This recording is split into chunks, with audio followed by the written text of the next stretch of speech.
dia, terceirão. Ai, B, bom dia com alegria. Eu tô com saudade da sala de aula mesmo. Vamos refletir sobre as vanguardas europeias. Primeiro, eu quero que vocês observem o contexto histórico e as grandes mudanças das primeiras décadas do século XX. Nós temos a Primeira Grande Guerra e nós temos muitas inovações tecnológicas. O livro de vocês começa com uma imagem de tempos modernos, dirigido e estrelado por Charlie Chaplin, que é uma crítica direta ao capitalismo.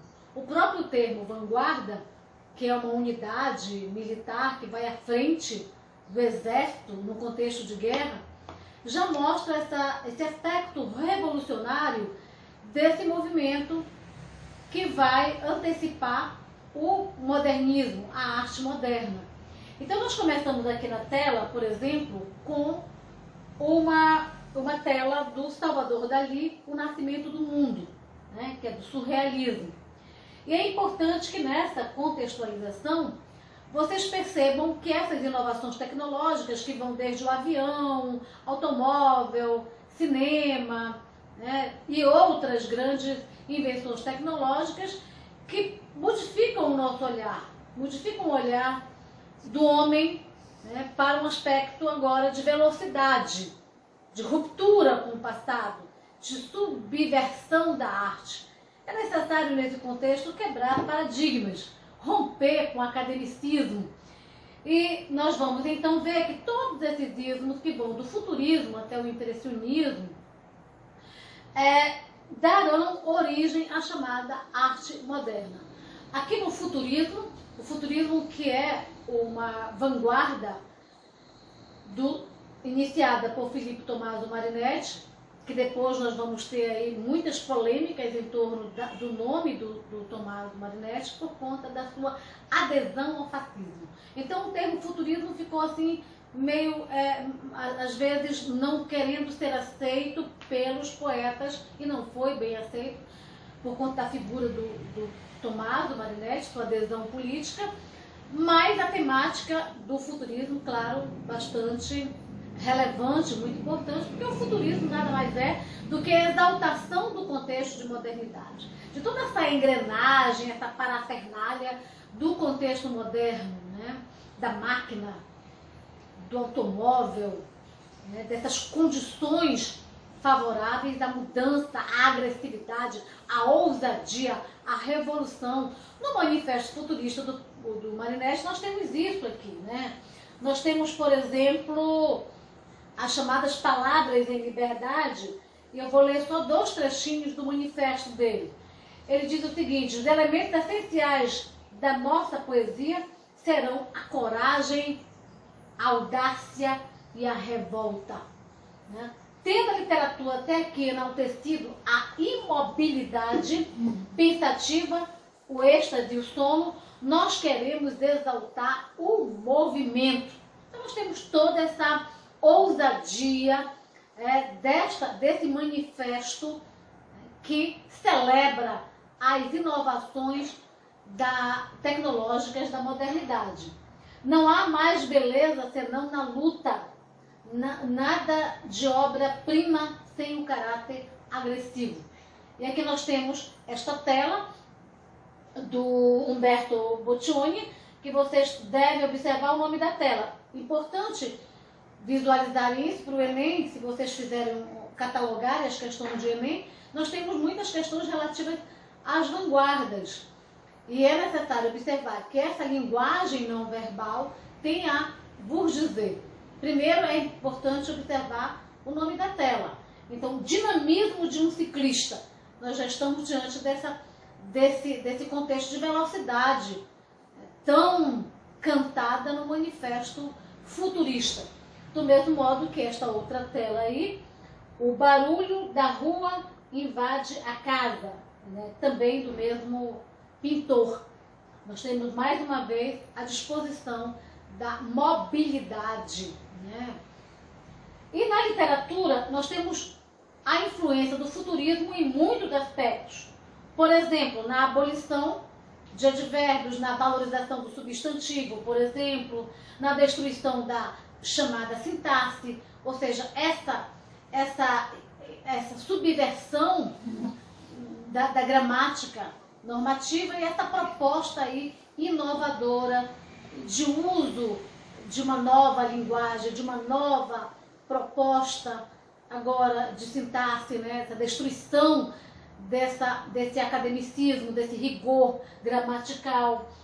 Nós temos também até a pontuação, essa mudança dessa pontuação, do uso da pontuação. Nós vamos ver isso, por exemplo, na própria obra do José Saramago, que eu posso discutir com vocês no outro momento, né? Aqui eu tenho um trechinho de uma obra do Fernando Pessoa, do seu heterônimo Álvaro de Campos, Ode Triunfal, e nesse trecho desse poema nós temos aí a pré-identificação das entranhas do mundo moderno, né? E desse eu lírico inadaptado a esse contexto moderno. Aí nós começamos aí, o poeta começa dizendo observem aí o uso da crase, a dolorosa luz das grandes lâmpadas elétricas da fábrica. Tenho febre e escrevo. A lâmpada, contexto da modernidade, da tecnologia. Escrevo rangendo os dentes. Fera para a beleza disto. Para a beleza disto totalmente desconhecida dos antigos. Então, nós temos aí o atrito entre o novo, né, e o velho. E o novo se impondo com toda a sua riqueza de velocidade e de rupturas, né, com um passado academicista.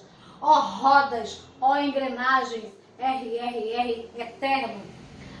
Poder exprimir-me todo como um motor se exprime, ser completo como uma máquina. Poder ir na vida triunfante como um automóvel último modelo. Vocês têm noção do que representou o automóvel nesse contexto? Sem contar o avião. O novo chegou, o aparato tecnológico agora está nesse contexto. É claro que a arte precisa se manifestar, que a arte precisa ser reveladora desse contexto que traz o novo inquietante e a ruptura com o velho, né? E esse espírito de transgressão, de subversão tão atrativo que o novo traz consigo, né? Vamos na sequência de expressionismo. O expressionismo, minha boa gente, dá conta de revelar do modo pessoal de como o artista entenderá o mundo. Então são as manifestações do eu, né? São essas manifestações do mundo interior. Nós temos aí o Vincent Van Gogh, com as suas pinceladas fortes, com as suas imagens distorcidas, representando através dessas imagens sentimentos do mundo. A dor, a solidão, as tristezas, o abandono, o absurdo. Então o expressionismo dará conta dessa visão subjetiva de entendimento dessa realidade. Eu vou mostrar algumas telas para vocês aqui muito rapidamente. Esta aqui é uma velha conhecida de vocês, o grito, esse desespero, né? Esse desespero, essa forma plástica que se dá, a solidão, a dor, ao desespero, abandono. Então, há a deformação da figura para ressaltar os sentimentos. Você percebe aí, em alguns momentos, as imagens têm o efeito caricatural. Tudo isso para sobrelevar o sentimento. É claro, evidente, o modo como o eu vai representar esse mundo, a subjetividade vai representar esse mundo através da arte. E é muito importante que essa arte, aqui nós temos rapidamente o Campo de Trigo com Corvos do Vincent Van Gogh. Olha as pinceladas, gente. Olha as cores. E vocês devem lembrar também de uma tela que eu já muitas vezes mostrei a vocês em sala de aula, que é o Cândido Portinari. O Cândido Portinari, que muito bem representa a dor, a miséria, a fome que às vezes eu utilizo essa tela quando quero estabelecer um diálogo com Vidas Secas, do Graciliano Ramos, ou quando quero fazer um diálogo com 15 da Raquel de Queiroz. Então nós temos, por exemplo, a tela, que eu tenho certeza que vocês devem ter na mente aí, Os Retirantes. A visão daquelas crianças, daquela família abandonada, a presença da fome, da dor, num contexto de muita miséria, ok? Aqui eu tenho na literatura a presença da linguagem fragmentada, né? Elíptica, nominais, muito bem presente nestas obras que eu já falei para vocês. É um direto combate à miséria, né? É uma reflexão sobre isso, é uma releitura do mundo de um modo bastante vivaz, né? Com a ideia de interagir com a realidade e combater tudo aquilo que está ali desfavorável à existência humana, no caso das leituras que eu lhes falei, a fome, a miséria, a dor, né, a solidão, a angústia, o desespero. Tá? Na sequência, o cubismo, gente, é tão inovador, nós vamos ver o cubismo revisitado também na literatura, no concretismo da década de 50, que eu vou falar para vocês muito à frente, dos irmãos Campos, que são obras literárias bastante revolucionárias, que é a valorização do papel em branco, né? Das formas, enfim. E aqui eu tenho na pintura a valorização das formas, dos planos irregulares, das figuras geométricas, bidimensionais, né? Cilíndricas, né? E aí nós vamos observar a forma como o artista decompõe essa realidade. E ao decompor essa realidade, ele utiliza esses elementos geométricos sobrepostos. E o Pablo Picasso é um mestre dessa arte, né? E aqui nós vamos ter, por exemplo, esta tela, Les Demoiselles de Avignon, né? E aí nós vamos ter, por exemplo, a geometrização das formas e volumes.